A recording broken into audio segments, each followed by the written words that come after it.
global center of gravity of industries 500 years back it was East, but then the West took over. If you look at the market cap of Microsoft, Apple, Google and Amazon, it is more than traditional IT shrinking in size. We will certainly have challenges with it. Start encouraging people to start thinking differently, taking chances. For a radio, took 38 years. TVs took 13 years. I'm sure some of you are familiar with a game called Angry Birds. Can you take a guess how long it took to get to 50 million users? Hold your breath. There's yet another game called the Pokemon Go, right? That's the latest one. You know how many days it took? I'm now saying days clearly. India now enters into that age, an age of times. If you start looking at your own people, you'll find not all of them are at the same pace changing. So it is your responsibility as a leader to bring about a change with them.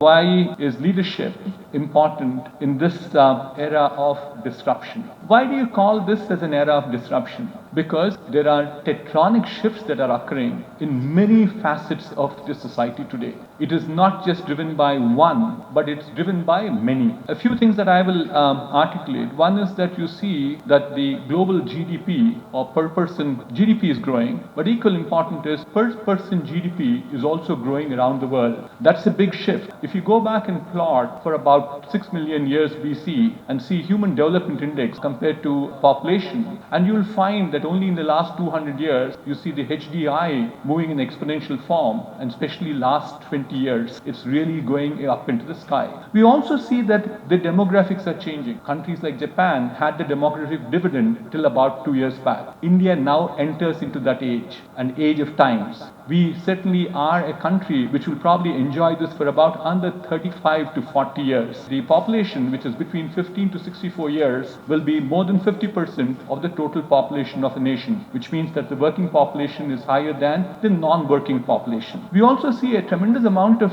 urbanization all around the world. That's a big shift. Between 1999 to 2019, in that 20 years, if you see the movement of urbanization, 53% was rural population, 47% was the urban population. From 47%, it moves into a number called 56%, which is 9% of population around the world has moved into about 300 cities globally. Our expectation right now is that it will probably shift by under 9% in a span of under 20 years. That's a big shift. A third one is that we also see that the global center of gravity of industries is moving towards the east. 500 years back it was east, but then the west took over. But what we see as a shift now is coming back to the east. There are, out of the 500 Fortune companies, 400 of them are in the west, 100 of them are now in the east. But in 20 years from now, you'll find 400 of them in the east and 100 of them in the west. That's the current prediction.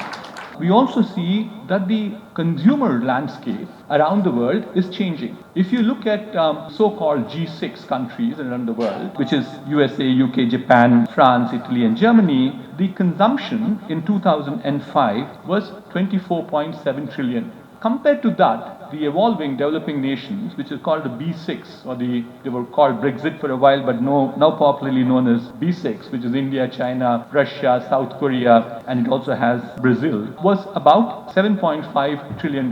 Whereas you fast forward this by 20 years to 2005 to 2025, you will see the B6 nations will consume twice as much as we are consuming today, whereas the G6 nations will be extremely stagnant. What does it mean to all of us in business? These are the tectonic shifts I talked about. The first and foremost is the average lifespan of companies is dramatically reducing. In 1935, it was 90 years. 20 years thereafter, by 1955, it became 45 years. In 1975, it became 26 years. 1995, it's 19 years. And what is it today? It's just about 14 years. Companies disappear very quickly. So therefore, you have a challenge. Certainly what we see is that the next one, which is also very group of people who were talking about it last few days back, so I jotted down a few numbers, is that you look at the market cap that got created by companies around the world. Market cap to me is truly value of a company to the shareholders, to the public. That's what it means.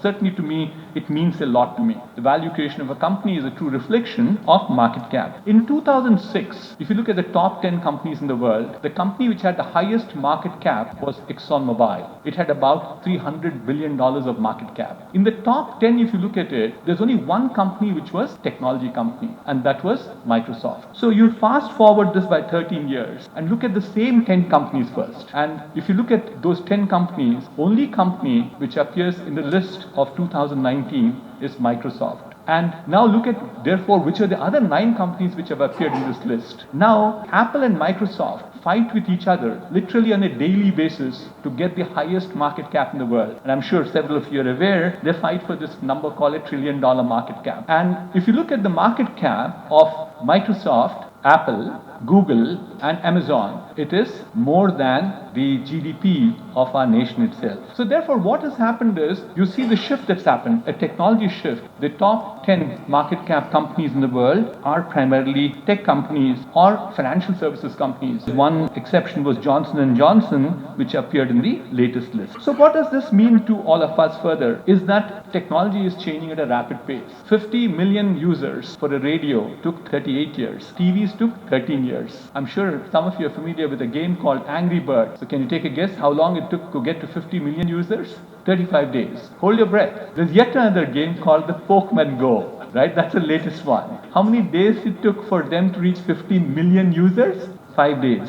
That's the pace at which technology can bring about change in people. There are a number of companies which have disappeared. I'm sure there's a very traditional example of talking about the Kodak example. Kodak is all history. But look at iPhone. I'm sure every one of you here in this audience, with maybe a few exceptions, pardon me on that, but has a camera with you that got built into your phone. So therefore, iPhone is not a phone. It's more importantly to me a camera. It produces better images or better pictures than what I did with a professional camera in my past. So why is this happening today? It's all driven by technology further. This change to businesses that we are all in at this point of time is because of technology. And I'll just mention very briefly 4 of them, which I think are very important. The first and the foremost is connectivity. That's creating ripples all around, whether it's mobile, whether it's cloud, it is IoT, or automation of knowledge work. That is the first technology shift that we are seeing. The second one, equally important, is changing most of the fundamental substances, next generation genomics or its advanced material. I was in a hackathon contest and people are talking about 0.01 nanometers material now, material deposition that can be done, or they're talking about graphite being deposited into space, and because of heat, it then converts into carbon, and then thereafter characters completely change. So therefore, tremendous amount of advances in materials. We talked about technology in terms of connectivity, but more look at it, physical devices for automation, robotics, autonomous and near autonomous vehicles, or 3D printing. People are talking about space stations now carrying 3D printers with material on board, so that any spare that's required can be printed on board, as opposed to being done on the ground and sending them to the space stations. Lastly, the energy is yet another shift that's occurring at this point of time.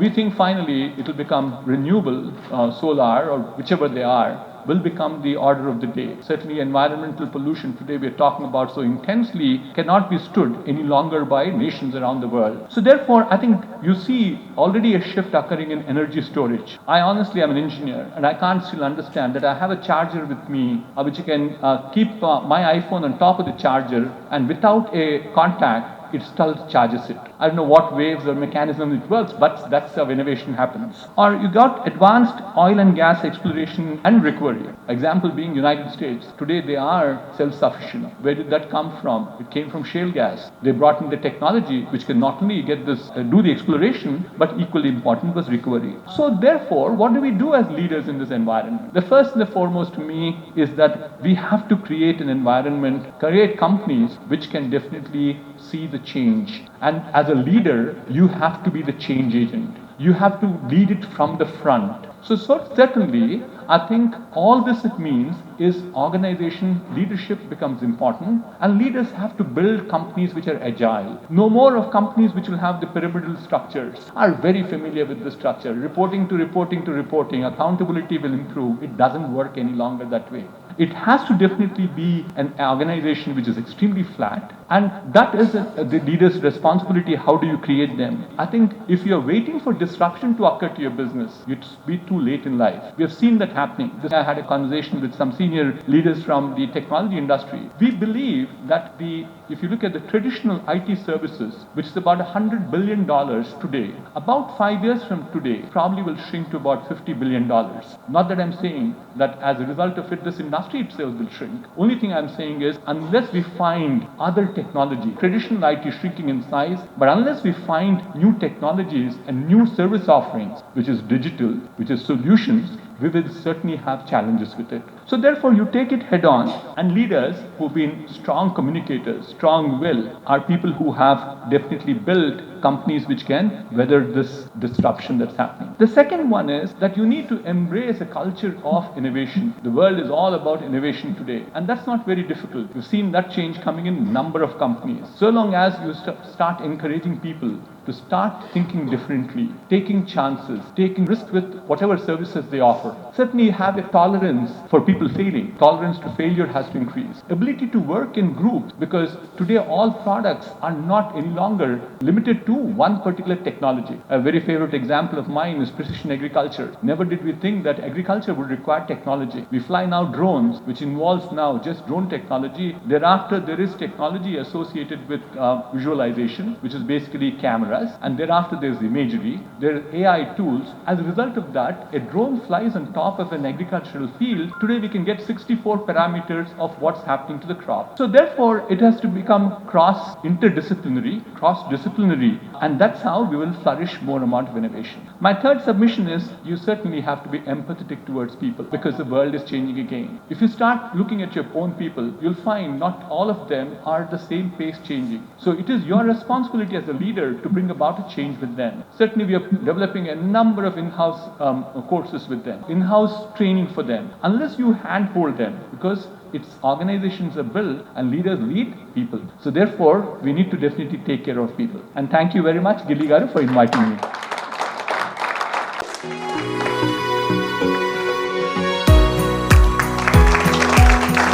If you like this video, like, comment and share it. For more updates, subscribe Igniting Minds channel and press bell button.